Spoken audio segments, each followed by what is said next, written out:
Horns Up, Talking Texas podcast. Fisher Tassopoulos, DJ Nikki Snacks Kreider, and the Quan Cosby. Get your horns up, gentlemen, because we just beat Alabama.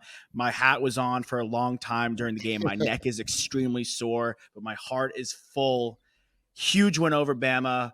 We talked about this for a long time. We felt very confident, eerily confident. We didn't fear them, like you said on the last show you were with us, Quan. And that's how our boys played.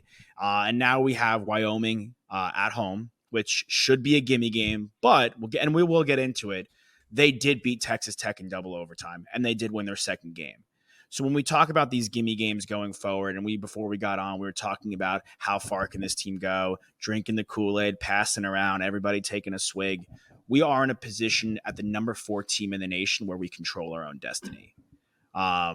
Everything, like, it's ironic because Texas Tech, everything's going to run through Lubbock. Right now, everything's going to be running through the ATX in the Big 12. Like similar to Florida State, where everything's going to be running through them in the ACC. We are two of the 2 teams in college football that control our own destiny. But an unbelievable win. Quan, you were there, boots on the ground. I don't know if you saw, I know you know McAfee personally. I don't know if you saw any of his broadcast later on, but he was awesome. They did a phenomenal job on their broadcast, but I want to hear what it was like, the atmosphere at the game. Dude, that's what I want to start with. Excluding the amazing finish and how that worked. Take my Longhorn biased and Homer perspective out of it. Mm-hmm. And I'll also say my sample size is not crazy, although that's not true, because when I did the radio, I went to a lot of away games, but I wasn't in the stands. I don't know how they're going to top a fan experience. They had, and I'm not even the biggest fan of like a DJ and stuff like that. They had a DJ that controlled certain levels of the lights, and they played everything from country to rap to, it was, it's funny because we talk a lot about our atmosphere and Bevo Boulevard and all this stuff. We got Big Boy coming to Longhorn City Limits. And I think I did a really bad job of telling CDC why it didn't always do it for me. Alabama just answered every single one of those things. Their outside tailgating was great. We've seen it all. But their in game, their focus is when you get into that stadium. They had the red lights. They did this phone thing with lights. They did a phone thing with lights where it looked like a crystal ball. Then all of them dropped, and they did the wave with phones. It was one of the coolest things with some jam music going on. So, dude, it was unbelievable atmosphere, excluding my bias. And then you add the way that game went. I mean, again, my sample size is not crazy when I'm not working, but it was one of the best fan experiences I've had. How was the hostility, like in terms of them talking trash? Well, pregame, there's some, I'll tell you what, it's funny because SEC, it means more. I beg to differ. The amount of horns downs I saw, I mean, there's a healthy level of respect or fear with UT. Someone jokingly said on the way to the game, UT has the number 1 and number 2 college sign in the nation, horns up and horns down. That's So true. I was like, ooh, I like that. And so it was certainly that, but I will say it was an age difference. The college kids did it every day, all day, and twice on Sunday. Some of the old schools reluctantly did it, and you could almost see it in their face. And some of them apologized when they did. When we left, it was, okay, y'all be safe. Y'all kicked our butt. It was, when you think about going to a Tech or something like that, or even Ohio State, that's the worst of all of them. It was nothing like that. Man, you could tell that they were used to winning, so there was a little bit of pouting because of that. But at the same time, there was also a lot of grace and going, you know what? We're very knowledgeable fans, and y'all kicked our butts. Go enjoy. And last but not least, Longhorn Nation celebrate with Longhorn Nation. We didn't throw it in their face. We didn't get in their face. We didn't throw them. We celebrate with ourselves. We high-fived ourselves. We worried about ourselves. And the only negative where we didn't worry about ourselves, when we scream SEC. We are not going to be that school. I can't tell you. I was sitting next to David Thomas, Ty Harrington, a few of the guys, John Fuquay, that I either played with or played before me. And we were just, that was the only time we got a little cringy, is when our fans started screaming SEC, because truth of the matter is, it's not about the SEC. It's about the Longhorns. So that's certainly the Waze route, but it was pretty freaking cool. That's awesome. Yeah, I think As somebody who is a fan of probably the greatest dynasty we've ever seen in sports with the Patriots, there are times like you're so accustomed to winning, you almost relish the competition a bit more. Like you want someone to come into your house and give you a game. Like I'm sure they would have loved to beat the brakes off of us. They would have loved to kick our ass and get in, get out. But going to if you're a football fan, which most people are through and through, you want to go to a good game. Like you don't want it to be too close where like you're nervous and sweating out, but you want to go see a good football game. You're paying some people paying $200, $300, $400 traveling. This is like their big event of the year. You want to see a really good football game. So I understand them being a little gracious. I mean, how boring was the OU game last year? I know we smacked the hell out of them, but at the end of the day, like people were just kicking up their feet at halftime, and there was really nothing to watch anymore. I mean, I had a friend that told me he bought tickets to the Georgia National Championship game against TCU, and he said he left early. He said, oh, horrible. He said it was so boring. That was a beatdown. That was not fun. that was not fun. You know, and I got to say this because I was talking about the fan experience, and this will make sense. It was, y'all remember when we talk about UT basketball in the Moody Center? This was primetime football with a Moody Center atmosphere. And y'all know how long I talked about how great that was. Mm-hmm. So it was the best of both worlds. But yeah, to your point, they do want good football. Mm-hmm. They did boo. They booed the quarterback a little bit, and honestly, not even him. They booed Saban because at one point it was like 2nd and 16, and he ran the ball, and they were like, "Boo! What are you doing?" No, man, throw the ball, and which is what we wanted as well. But they're passionate. There was some stubborn ones, but I would say if there's 100,000 there, well, we had about 15, 20,000. So if there's 80,000 of them there, which the level of respect, and these are the fun things we could talk about that going to the game factors in. They said okay, now we get it. They weren't prepared for the amount of Longhorns that went to that place. I.e., I talked to CDC, 52 PJs left the Austin airport Saturday morning. Just Saturday morning before the game. We got there Friday. They shut down Tuscaloosa's airport. They shut down Birmingham's airport. Mm-hmm. And ultimately, there wasn't an airport within, I think they said it was like a 40, 50-mile radius that was truly operating because there was about 316 PJs, ours and theirs, at the game. My cousin was coming from New York to Tuscaloosa or Birmingham, wherever he was flying into. His flight got canceled. They had to fly to Atlanta. They get to Atlanta at midnight. They had to take an Uber from Atlanta to Tuscaloosa. Yep. And they got to Tuscaloosa at 3 a.m. Like that, and I guess that's why. No, and that's why Matthew McConaughey, as much as he wanted to be Minister of Culture, he had to take a few loops before they really kind of found a way for him to land. And he thought he was landing in Tuscaloosa, and they were like, dude, the one runway you could truly land with, it's full of planes. Yeah. Send him to Birmingham. He wasn't too happy about that. He did a couple all right. Yeah, exactly. Yeah. And then they said, take your ass to Birmingham. He's like, all right. I mean, he got there anyway. So it was just so many levels to that. And I only brought that up because as much as the SEC is real, well, it will be real. You know, it's cool. It's a great conference. They get it. But we're a blue blood for a reason. And the hardest place, and of course, LSU would argue this, but one of the hardest places, if not the hardest place to play there, the reason they didn't go crazy on us, because not that they didn't respect us, not that we've earned it in the last few years, but we left there and they were like, I mean, just a nod, like, okay, this is y'all aren't ready for the SEC? No.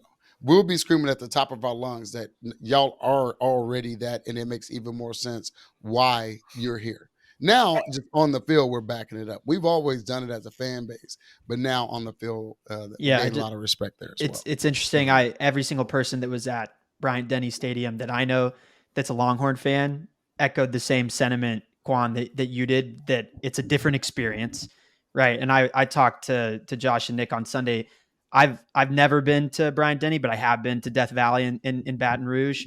And when I went there, it was an LSU versus Ole Miss game. It was a different experience. And I'm excited now to go to Bryant Denny at some point once we officially enter the SEC to compare the two. And then go back to Baton Rouge and watch our Horns play the LSU Tigers and the variety of other, incredible stadiums and atmospheres in the SEC. But I also heard the same sentiment, the collective sentiment from all the Alabama fans that I knew, that it was, okay, this Texas team is legitimate and we know legitimate football. And also our quarterback is not legit.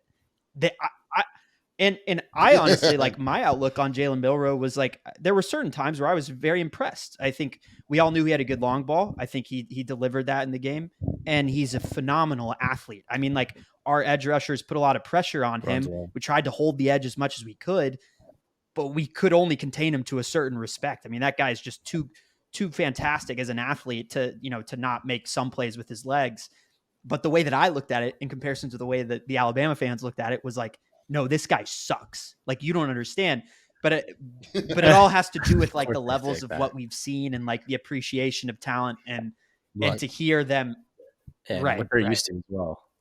And exactly. And not only that, they wouldn't want to play against him. And that's the truth of the matter.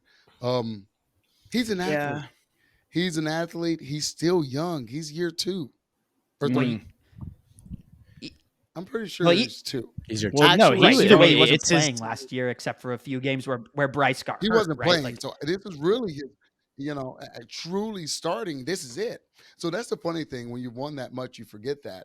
I mean, he's game 2 of actually being the starter for Bama. And if you won that much, you get a little spoiled and you're like, oh, he sucks. But no, the dude made plays. You're exactly right. He'll drop the ball and then throw a dime, but then he missed some other ones. And so they're not doing it on purpose, but it can seem like a little backdoor slight to us. But they haven't been used to 8 dudes doing their job on that level.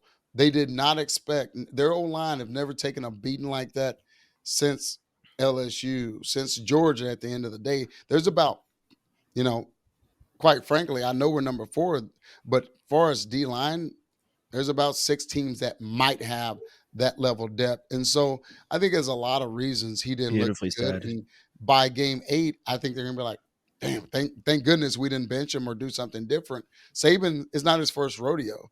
And so he needs this guy to get reps. He needs those battle scars. And that guy's going to be pretty good because his legs are already there. And we saw those. I mean, again, very similar to Quinn last year. We were like, there's certain things he's already there with, but he needs to develop. Now, this was a game that he absolutely did it, and he made some plays. And some of the deep balls were just, they got where they needed to get to. Some people are like, is that too much air? Is that not? I don't give a hoot nanny. Just keep throwing them and keep connecting on them because what you do have is very elite receivers that's going to try to find the ball. Say that loosely because I still think there's way too many drops, but they made more plays than drops, and that's what we want to see. Yeah, no doubt. And for Milroe, I mean, of course, you want to beat a guy like that who decommits from Texas, right? It looks like we picked the right guy, and he chose the wrong school. But we mentioned this when we broke it down on Sunday. But I was most impressed with Anthony Hill's performance. Getting out there, I think he only played 20 snaps, but got 2 sacks. I think he had 7 tackles or something crazy like that. And I was telling the guys, like, I'm sure he's pretty happy that he decommitted from A&M and he's a Longhorn now because they didn't have. Oh, dude, I think I forgot that he was committed to A&M. Yep. Yeah, bro.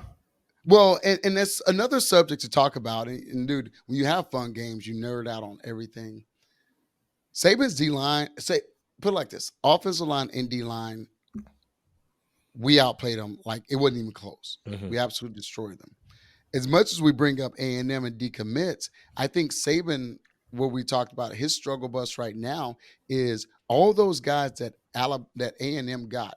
I mean, they had the number 1 D-line class, 2-3 years ago. Saban didn't get. So some of his struggles were putting all his eggs in those baskets. He didn't land them while him and Jimbo were going at it. And it's now showing. That usually take a Mhm. year or two to show. You get rid of a big class like he did last year. And so as much as we're appreciative that Anthony Hill came us because it's working out, and even as a freshman, he looks way better than sadly those 2 and 3 year D linemen that A&M got and aren't getting developed. So it's like Yeah. this full circle of all looks good for the Longhorns, and hell, we'll take it.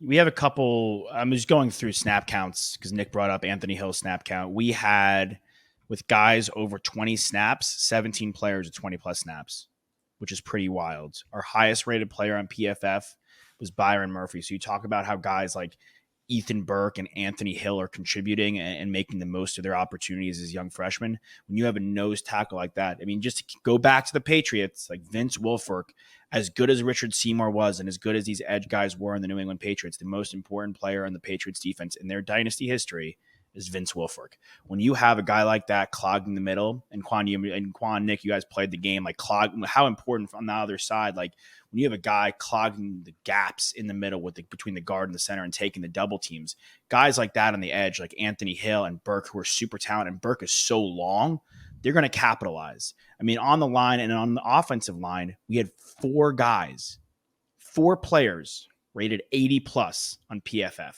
which is absolute on pass block, which is absolutely nuts. Last week we had none. Our highest was a running back.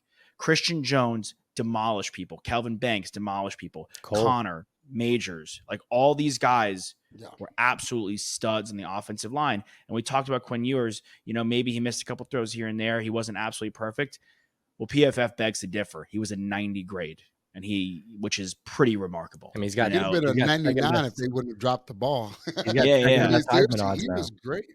Yeah, I mean, look, it's Nick. You say when we talk about the Heisman, you spoke to a guy who votes in the Heisman, and he talks about voting in the Heisman on the big games. And this was by far and away our biggest game this season. We knew it to be, at least on paper. And Quinn Ewers really looked like a pro. Like Shadur Sanders, Penix Jr., and obviously Caleb Williams. Like these guys have been showing out in the Pac-12, and we've been talking about the Heisman's probably going to live in the Pac-12. Well, if Quinn Ewers keeps delivering like he's been delivering, and I rewatched the game, and I rewatched the Xavier Worthy long ball and the A.D. Mitchell. By the way, holy cow, what a snag by us! No pun intended for A.D. Mitchell. The long ball right there on both those plays. We've been begging for the long ball. Beautifully caught, beautifully thrown. Absolute dimes in the end zone. So really awesome. Dude, it really was. And I rewatched the game too. And I'm gonna go to the offense, but Sweat. We have two 300-pound guys up the middle. When was the last time we had two 300-plus pound guys that were that talented? Like he got doubled on at least 3 or 4 plays, beat the double team, and made tackle for loss. Alabama, the entire game, had 2 tackles for loss total. Sweat did that by himself at least 3 times, beating a double team. 0 sacks. Let's not forget about that when talking about that. But no, talking about A.D. Mitchell and the snags they did and the plays they made. And a guy that we talked about on this podcast and we haven't even brought up, Mr. Sanders, JT. If JT has a good game, we win. And he had a phenomenal game. He's phenomenal game. 100 plus 5. And he got a catch called back. Yes. Exactly. Huge. He should have went for like 160. And quite frankly, he's uncoverable. They have a really good tight end too. So how cool is it? Yeah, he scored his touchdown, but how cool is it for that freshman to say, you know what, I got you, bro. I'm that dude out here. And a little bit weird because at times, at least out of 3 or 4 of those catches, maybe 3, the dude was like stupidly wide open. So the combination of his abilities and Sark, how about him? I know we're giving the players their due, as you should, because they made plays and had their drops or whatever, but what a freaking aggressive, cool, damn good play called game on both sides of the ball.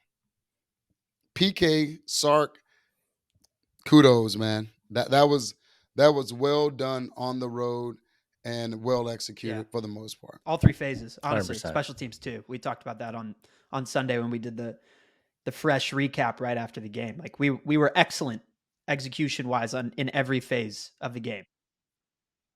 Well, we did miss a field goal. Look, Oh boy, he hooked it to the left on one.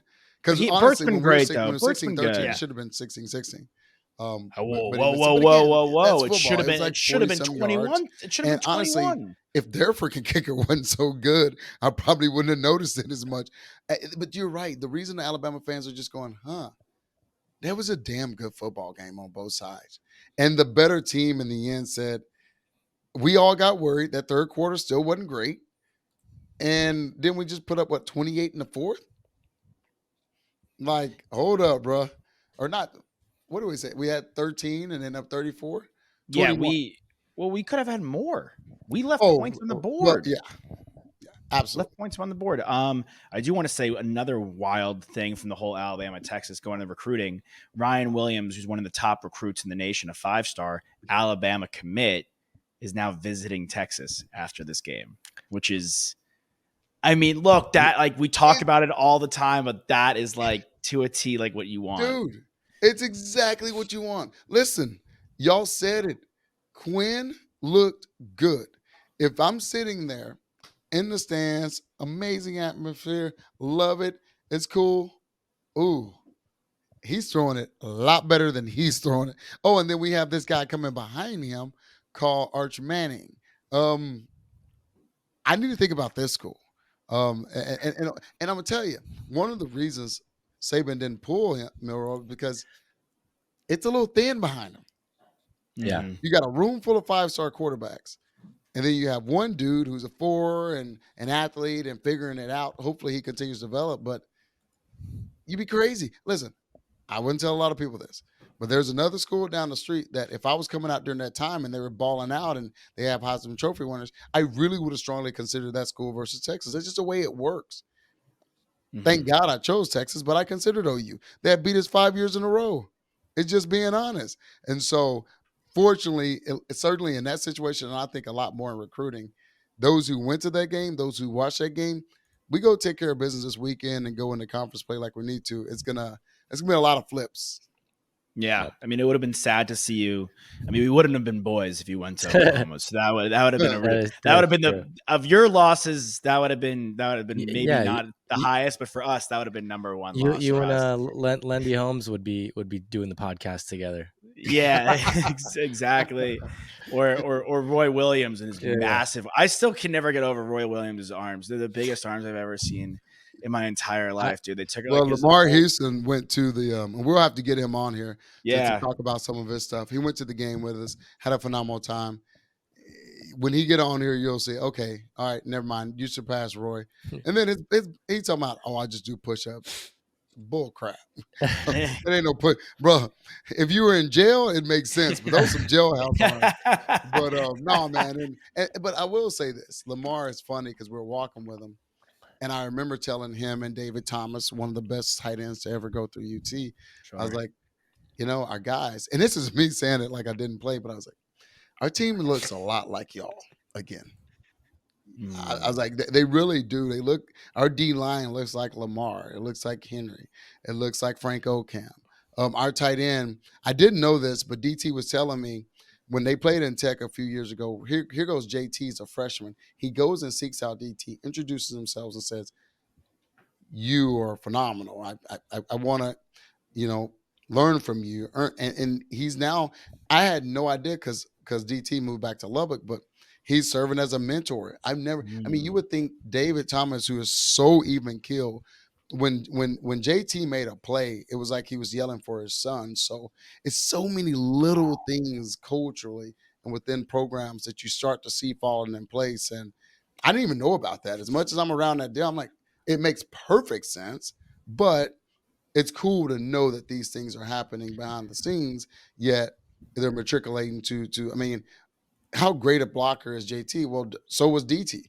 And I was like, where did he get that mindset from? Is it just him? Now, he is a dog, but to hear from somebody mentoring you that has Super Bowl rings and caught 11 balls in national championship, that helps. Yeah. That gave me chills. When you mentioned the Bama guys potentially flipping, I loved Keelan Robinson at the end of the game. Telling the recruits, hey, you want to come play ball, come to Texas, like SEC. At least one of them listened. Yeah, and he was a guy who was committed to Bama, right? And so he's been there firsthand. But we have a really big weekend coming up against Wyoming. I mean, we got to keep the foot on the gas pedal because we have a lot of recruits visiting as well. Colin Simmons is going to be in town. Ryan Wingo is going to be in town. A couple of 5-stars from the 2025 class are going to be in town. So, Nice. it's a big weekend for recruiting. I mean, on all fronts, always. And of course, you got to continue to build on momentum and head into Big 12 conference play undefeated, baby. That's the goal, Dude, I'm man. telling you. And speaking of culture, recruiting, Keelan, all those, we talk a lot about leadership. We talk about things like that, and we've mentioned the shift and the change in that. I was fortunate enough to talk a little bit with CDC and Jay Hart's our president and stuff afterwards, and CDC almost choked up going into the locker room afterwards because he said, and again, CDC's been around, but TCU was fine. They won a little bit. He was at Rice. No, they did beat U of H, but they're not. But to see a program on this level, I think even at this level, he's like, I've never experienced that, and this is different. But what he almost choked up about was Sark's comment afterwards, and now it's public, so we could talk about it. But he said, "Hey, listen, guys, we expected to do this. Don't let this be the best thing that ever happens for the rest of the season. This is a massive brick we just, put down here, but we're not done building." Talking about Wyoming, talking about recruiting, building on it, coming back home for a night game. I mean, LHN's going away, so after Bama, after putting the SEC on notice, coming back home and having a cool game, maybe the only one on your own TV. It's just so many things universally that is going to fit for this. You got the Hall of Honor game. It's just that place is going to be insane Saturday. So the recruits that may have went to Bama or considering them and saw a phenomenal atmosphere, I have zero doubt they're about to see the same, if not even more, in DKR this weekend. Mm-hmm. Absolutely. And you bring up two things I think are really important. First of all, we play Rice. JT Daniels has been around the block. Easy gimme game. They put up 43 points. And I know Houston's defense is typically very porous, but they're going to the Big 12, Houston. And Rice at home won and took care of business against the Cougars, and they put up 43 points. So that tells me, hey, wait a second. Rice ain't no slouch. They're not like a walkover, gimme game FCS game. They are a competitive team that can play some football. Now, you also bring up, it just took me back to like Dan Campbell on Thursday night after the Lions beat the Chiefs. His speech in the locker room was, we expected to do this. Are you guys surprised? Like, they expected to go into Kansas City and win that football game. And that's the NFL mentality. That's Jared Goff's mentality. Everyone's giving him flack, but Jared Goff came into our house, if I do remember correctly, and beat us. Right. You have to go into every game, and Q, I'm sure you were around how many guys, every guy that started and played on that Texas football team when you were there, that went into even the games you didn't win, every single football game you expected to walk out with a W. There was no other option. And so now with that mentality, Wyoming, Tech, OU, who, by the way, is going to be a lot harder than last year. They are no walkover either. You cannot go into you can't go into Dallas and think it's going to be 49-0 again. You have to have the belief that you must win and should win every football game. And then on that back, like, I want to get into some takeaways or some things like you are looking for, because we could always grow. You know what I'm saying? We could always grow. And like I cover USC on writing, and I asked Lincoln, I was like, is there anything not clicking on offense for you guys? They put up 56, 66, and 56 points.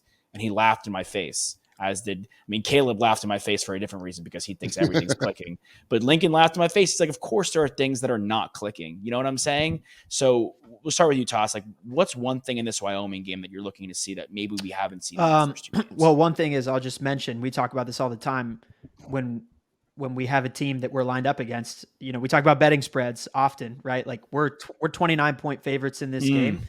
We always say it. Great teams cover, right? Like, this is where the expectations for our team, now that we're the number 4 team in the nation, they will be in our face, and they will be these big numbers. And it's not, look, we don't have to cover this game. We just need to win. It's all about racking up wins. We know that. But if our team is executing on offense with the preparation that we have and the talent, then, covering should be something that's possible for us. I'd love to see, I love those deep balls that y'all are mentioning. I love the AD Mitchell snag. I love the Xavier Worthy. The loft on the ball gives me a heart attack every time I see it. And maybe it's just because the cameraman doesn't know how to cover it. But but I think, True. I asked this of our squad. I want to see us dominate a game on the ground. I want to see said Baxter dominate a game on the ground, and I want to see Jonathan Brooks dominate a game on the ground. So I think I'd love to see, us rack up 250 rushing yards against a team like Wyoming. I think it's possible. I think our guys can break out to that second level, especially Brooks with his speed. Baxter is more of a bulldozer, but he can jet past guys too. And I'd love to see Keelan get more involved on the offense. I want us to tap into every single weapon so that when we play teams that are, tougher than Wyoming, and of course, 1 week at a time here, but we have unlimited amounts of just options at our disposal. Because I think what was so evident to me is that Sark, he is acknowledged as one of the game's best offensive minds for a reason. And we saw it in full action against Alabama.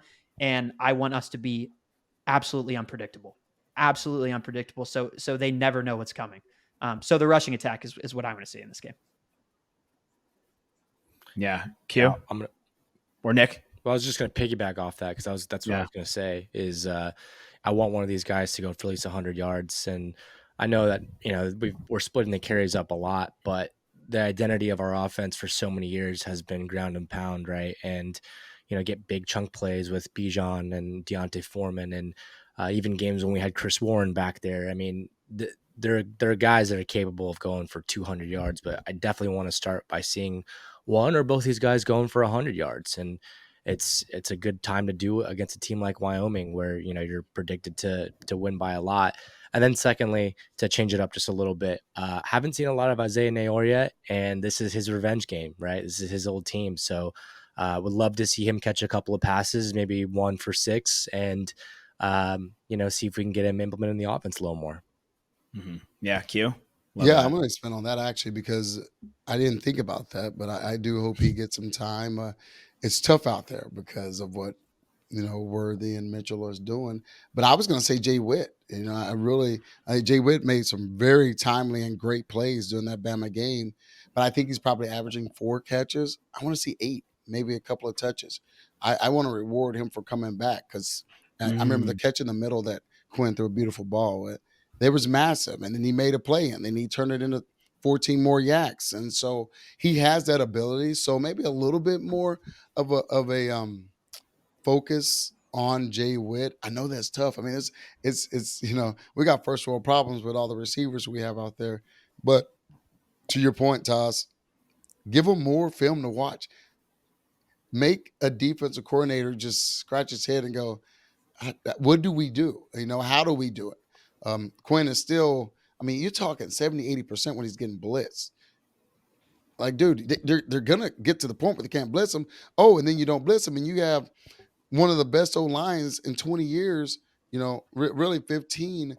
And so there's a lot of things that can happen on the offensive side from that standpoint. And then to be very nitpicky is drops happen. Football is not a perfect game. Which is also why it's that much, more important how we whip them, not playing even close to a perfect game. Mm-hmm. But drops in the end zone are taking points off the board. We can't do that when we get into conference play. We can't do that if we want to be a championship level team. And so just knowing that level, it's so funny. If y'all were listening to me and DT, there's probably 2 things that we're most annoyed with. During the game, it got to the point where we couldn't even watch the replay when we would see a drop. And it's truly a pet peeve. But then secondly, the SEC thing. So I think those little things will someday matter. And so like yesterday in practice and all the above, and as you're trying to get better, you drop the ball, you're going to get cut in the league. So have a conscious, that same hate to lose over liking winning perspective and drops. It should just really be in your veins and heart and almost everything you do if you want to do it on a championship level. Well said. Yeah, really well said. And I'll say this too. Like I'll go to the defensive side of the football because I'm with you on the drops. I'm with both y'all on the running attack. Like Brooks is starting to show me like what we thought he could potentially be. He had some really clutch runs at the end of the game, just bulldozing guys and taking guys with them. I want to see our defensive line, as good as they have been, really finish on the pass rush, really not let the quarterback break free. Finish on the pass run, on the run defense.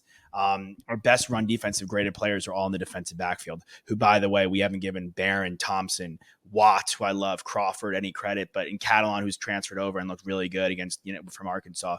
All those guys had really fantastic games and were really uber aggressive, and our defensive backfield is so deep. But I want to see the defensive line close just a little bit more if I'm being nitpicky over there. And I want to see the fans keep the momentum up. I was about to say, man, I pulled this I video switched it up for because us. of what y'all said, but what I want to see is scalpers galore, not with tickets in their hand. And there was a time, and we don't talk about these little things about our day, that I never saw when we roll in on the bus. I never saw scouts going or scalpers going, I got tickets. All I see was, I need 4. I need 2, like begging folks who may have extra so that they can somehow make some money. It's crazy, the little things about your overall program and the state that it's in. That's what I want to see Saturday. Kudos to, I've had a very large amount of folks asking for them, and especially after the game. I was like, some of y'all that have been in Texas, I feel like Mike Jones. Back then they didn't want us. Now we hot. They all on us. I was just wearing a Mike Jones T-shirt yesterday. I'm bummed I'm not wearing it now. That's a good thing, and we want to keep that momentum. But and last but not least, I have a curveball.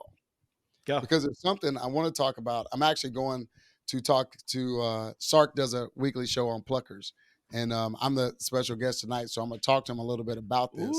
But I want to get it started to right now with us. Tell him he has to return the favor on the show, by the way, Q. Yeah, for real. I'm like, well, hey, I'm going to throw that out there. He keep winning. He'll do it in a heartbeat. He don't want the tough conversations. No. But if y'all rewatch, y'all watch the game, and I know what I have in my mind, what was the most, and there's no wrong answer, let's be real.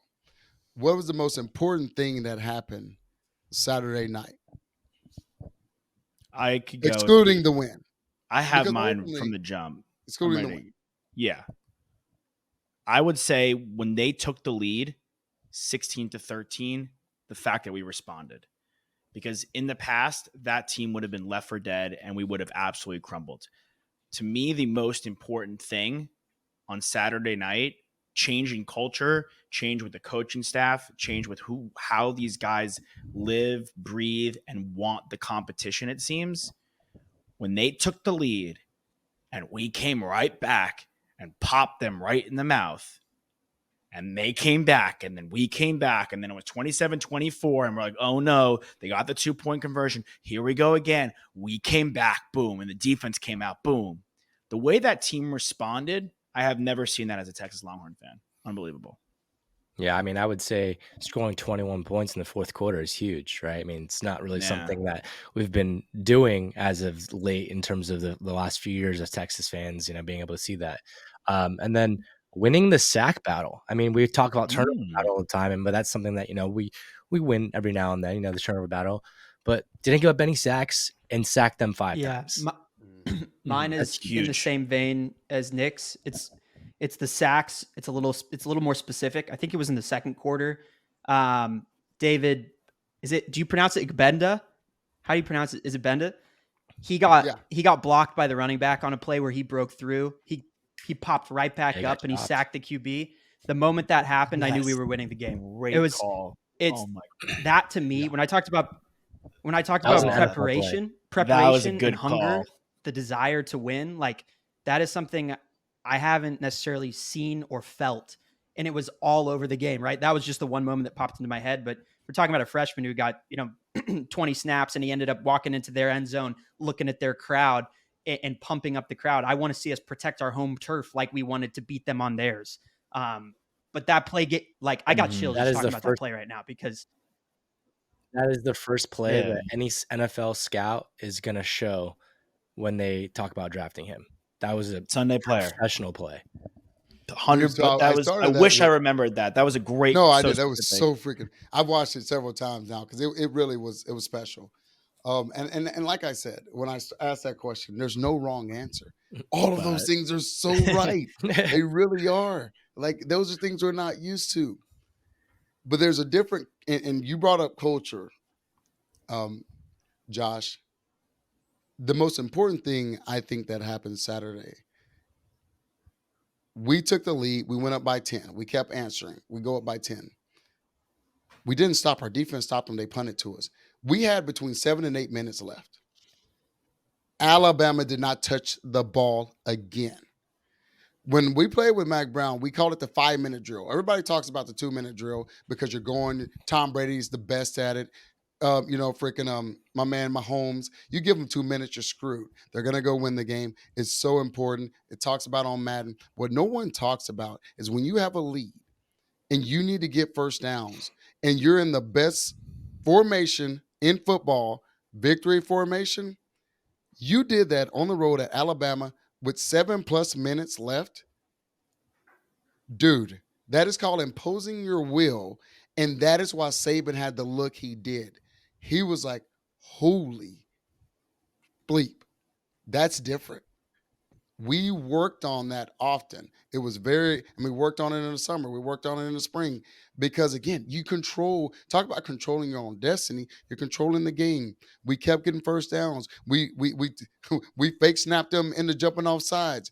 Those are insane. That drop in the end zone, I said, damn, is that 4 points going to cost us? When you do that at the end of the game, you're talking about 4, 3, that many points you're keeping because anything can happen. I mean, you saw they were throwing bombs too. They're a good team. So, in my opinion, the biggest check mark on culture changing team was getting the ball with 7+ minutes and Alabama not touching the ball again.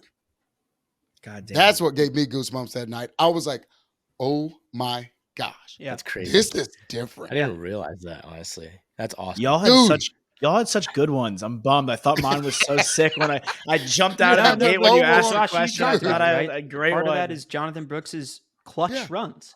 He had some very clutch. I mean, that third. Yeah, Yes. yeah. Dude, Third and and one eight, of those yeah, was like yeah. 3rd and 9. I was like, crap, we're going to have to throw it now. No, he ran the damn ball and got up. You should have seen the Longhorn fans get in like out of body crazy when he got that first down. You saw the replays of Sark throwing his fist up. It was over. Nick Saban used his timeouts. It was take a knee time. That stadium had people flowing out of there like it was in Texas ranch and they're about to pour some cubes for some cattle in that mofo. It was insane moment. And at that moment, I went crazy and then I sat down and said, oh, damn. That is going to be the most underrated thing that happens all night and maybe the most important thing that happened all night. Mm-hmm. Yeah, I do want to say this too. Like when we watched at a bar, and when we went up 27-16, they played shot because there was a lot of we packed the bar really tight. It was half Oregon, half Texas, and Oregon was up against Tech. Were up 27-16. They played shout, and it was like the third quarter. The roof blew off this place. I was sweat. I got to share my screen because I want to show you. I don't know if you saw this. This is us going crazy you see us, like I have a whistle. I have a guy on my shoulders. That's when we're up 10-3. That's up 10-3. And you know what? There was a part of me that's like, okay, act like you've been there before. But we sit here on our show all the time asking our fans to get into it, asking our fans to bring the heat. So are we going to bring the heat, or are we going to be buttoned up and act like we're supposed to be there and not get too excited? Screw it. Get your hopes For up. me, act like you've been there before is when it's done. Right. And we did. We celebrated with each other. During the game, get bat crazy and go crazy and be into it and make it. Again, what's crazy enough, they had some false starts at home. Dude, what? That's how wild and crazy that 15,000 Longhorns that got in was. And it certainly it was a shocker. It truly was to them, and really a healthy kind of respectful shocker. Like, oh, again, there's several things that we we left there with a level of respect, and I said it best as the SEC commissioner was there. They have certainly been put on notice for our trajectory and how we're going to roll into that conference. Mm-hmm. Yeah, and I already looked at our schedule for next year, and we play some really fun, good games.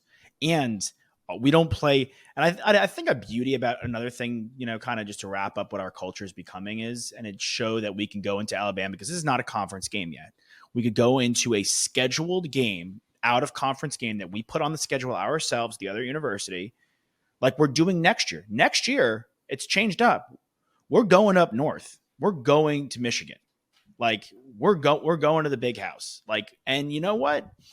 We're good because at that point we have to play. We're playing Georgia. We're playing Florida. We're playing these teams anyway. You know what I'm saying? Like we might as well throw it all on the schedule because in the off chance we do beat all these teams, like you enter the world of the Georgias, the Alabamas we've seen in the past. I love how fearless we're becoming again versus like walking on eggshells game in and game out. And even playing those games next year, football's tough. It happens. So you have then a 12 team playoff. Yeah.